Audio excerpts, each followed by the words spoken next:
Hello, everyone. If you are new to the channel, welcome. Don't forget to subscribe and click like. Now let us continue with Myne's adventures in Ascendance of a Bookworm, Tuli's hair ornament. One morning, several days after I stayed at the gate, Mom finally finished the dress she had been working so hard on for Tuli. Fundamentally, it was a one-piece dress sewn together from unbleached cloth. The fanciest part of the design was embroidery around the sleeves and neckline. Around its waist was a wide sash with a cool blue color that gave the dress an elegant flair. It was cute, for sure, but I had memories of Japanese fashion where kids wore fancy dresses, kimonos, and just generally vibrant clothing at festivals. Tuli's dress felt a little lacking in comparison. So, Myne, is it cute? Well, yes, but it'd be cuter if you added more frills and decoration. I kept my thoughts to myself, though, because Mom looked full of pride and Tuli was happy. By this world's standards, the dress was surely more than good enough. Not to mention that this was a dress one wore when visiting a holy temple. Maybe a flashier dress would cause problems. I shouldn't talk about things I don't understand, and there's a lot about this world's fashion I don't understand. But there is something I think I can talk about. Her hair. Tuli's hair had gotten a lot more glossy thanks to regular shampooing and care, but she always kept it up in a braid. If she planned on changing her hairstyle for the festival, a nice hair ornament would add a lot. But I needed to learn more about this stuff before I did anything. Myne was too young to have any memories of the baptism. It's cute, Tuli, but what about your hair? Are you going to do anything special for the baptism? Well, I wasn't planning to. Tuli, come on. It's a special occasion. You gotta mix things up a little. I slumped my head reflexively, but I shook myself out of it and continued questioning her. A hair ornament could still work with her normal braid. Well, what about a hair ornament? Are you going to wear anything on your hair? I don't know. It'll be summer, so maybe I'll grab a flower. No way, that'd be terrible. Think about how cute your dress is. It was frowned upon for children to wear their hair completely up, but braiding was fine, and we could just make a hair ornament if she didn't have one. I could make a lace one myself. There was still time before summer. I'll make you one, Tuli. Let me make you one. It'll definitely be super cute. The moment after I said that, I realized I didn't have the needles I needed for sewing lace. Mom had needles for sewing wool, but they were too thick for lace. Oh no. What do I do? The only one in my family that could probably make needles from scratch was Dad. The long hair stick that Tuli gave me had actually been carved down and smoothed out by Dad. He even finished it with an oil coating. I glanced to the side, checking to see what kind of mood Dad was in. Several days had passed since Otto taught me letters at the gate, but he was still in a bad mood. I doubted he would be very receptive to begging. Dad. What? You're pretty good with your hands, aren't you? You made Tuli's doll, right? Well, yeah, pretty much. What, do you want a doll too? He was frowning hard to show that he was mad, but nonetheless, his eyes gleamed with anticipation and he kept glancing at me. Nah, I want sewing needles. Sewing needles. Like the kind your mom uses. Just borrow hers. Dad's face fell with disappointment the moment he heard my answer. He looked so, well, pathetic that I wished he would at least try to act a little tougher. I want needles a lot more thin than those. I want to sew thread, not wool. Dad, I think it'd be really hard to make thin needles, but would you please make me some? I looked up at him with wet eyes, hands clasped in front of my chest, as I made the cutest begging pose I could manage. I didn't know if this world understood the significance of puppy dog eyes, but fathers of all worlds and universes should be weak to their daughter's cuteness. Hopefully, my cuteness must have done the trick, as Dad stroked his stubble and fell into thought. Is wood fine? Can you make them? They need to be really thin. I'll give it a shot.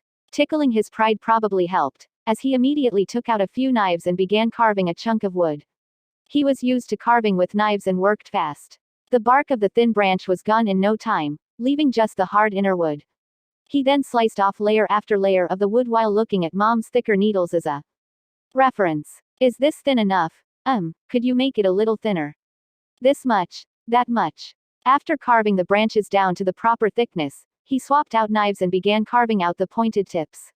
His work wasn't good enough to be that of a professional, but I for sure couldn't do it myself, so I was genuinely impressed. You're amazing, Dad. They already look like good needles. If you would just smooth them out so the thread doesn't catch on them, and give them an oil finish, they'll be perfect. Leave it to me. His pride as a father must have been restored by my praise, as Dad got to work smoothing out the thin needles with an exceptionally pleased expression. Myne, it looks like Dad's all cheered up now. I'm so glad. Tuli beamed the innocent smile of an angel. I nodded in return, saying, I'm glad too, while sweating on the inside. It's my fault he was upset in the first place, ha.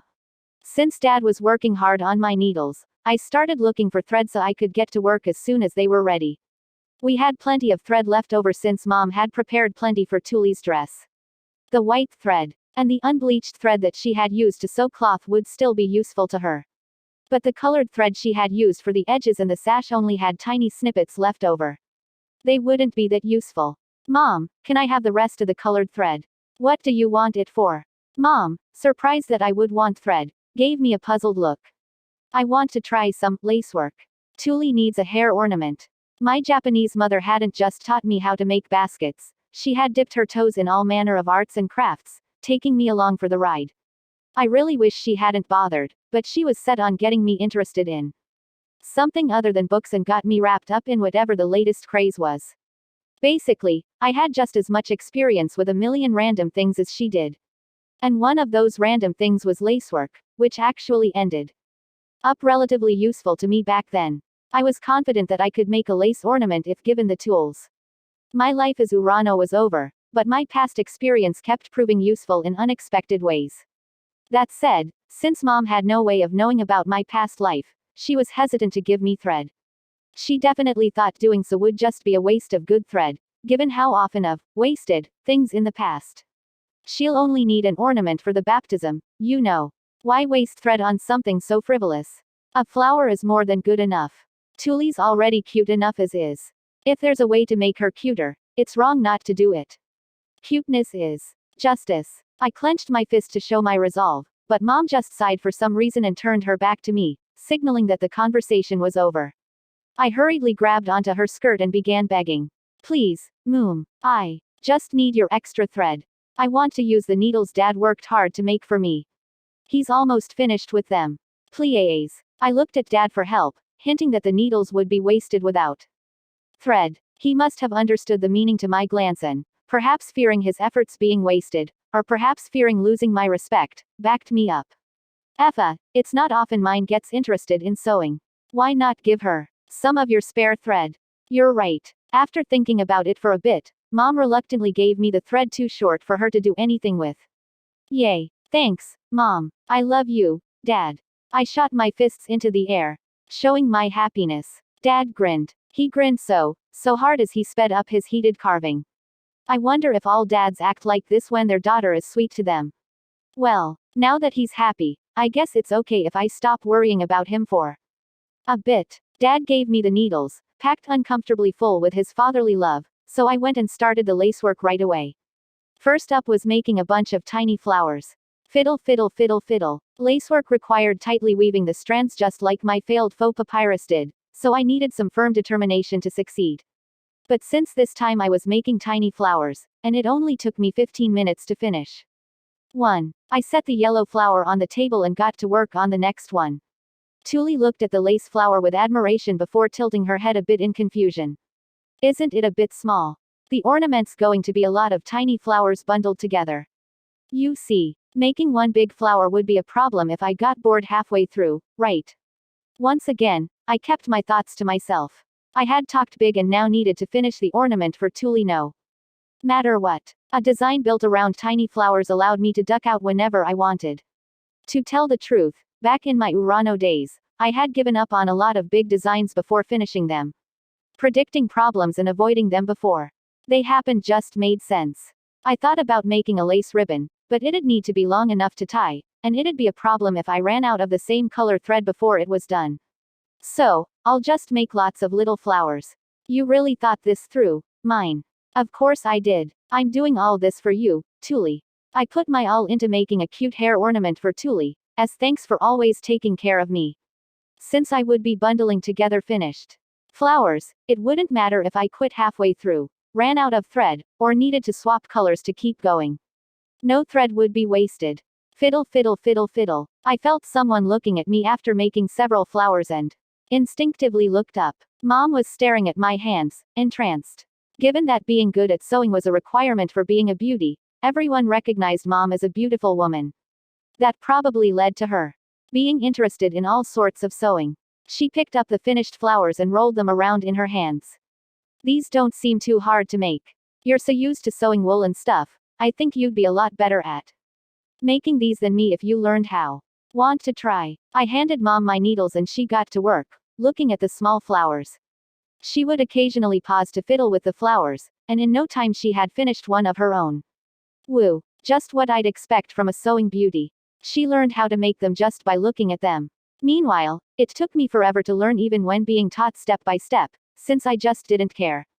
That's really good, Mom. I'm more impressed that you knew how to make these in the first place, Myne.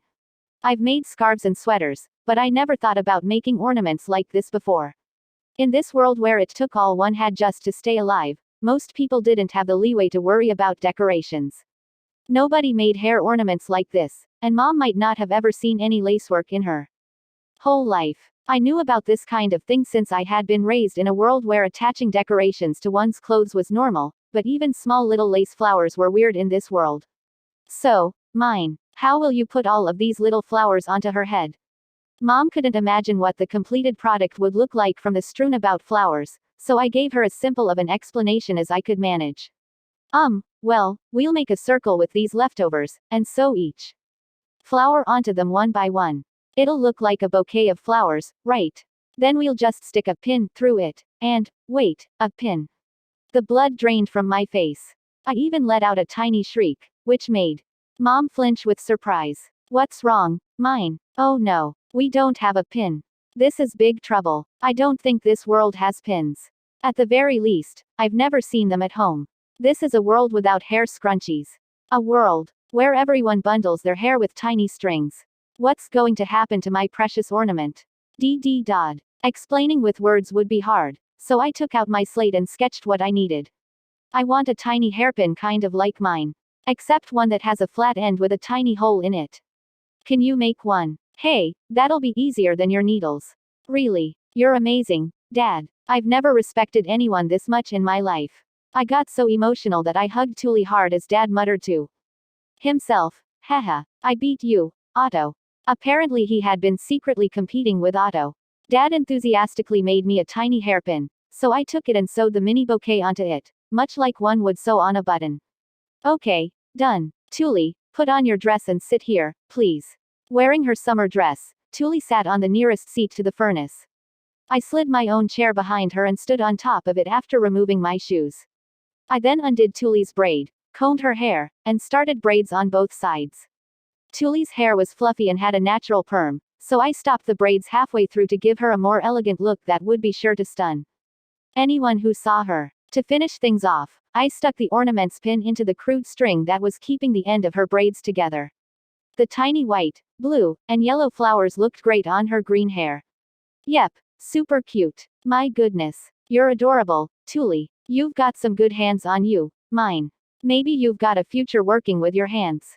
Tuli, smiling from her family's praise, turned every which way while touching her hair and the ornament. But eventually, she pouted a little. Myne, you put it on the back of my head. I can't see it at all. That's true, but what can you do? Well, I still want to know what it looks like. Our home had no mirrors, so I had no way of showing her what it looked like. I thought for a second about what I could do, and although it wasn't the best solution, Tuli looked so frustrated that I undid her ornament and put it on myself, next to my own hairpin. It looks like this. What do you think? Woo, cute. You look amazing. Mom, did I look like this too? Tuli cried out with eager excitement after seeing what the ornament looked like on me. Myne braided your hair and colored the flowers to suit you, so you looked even cuter, Tuli.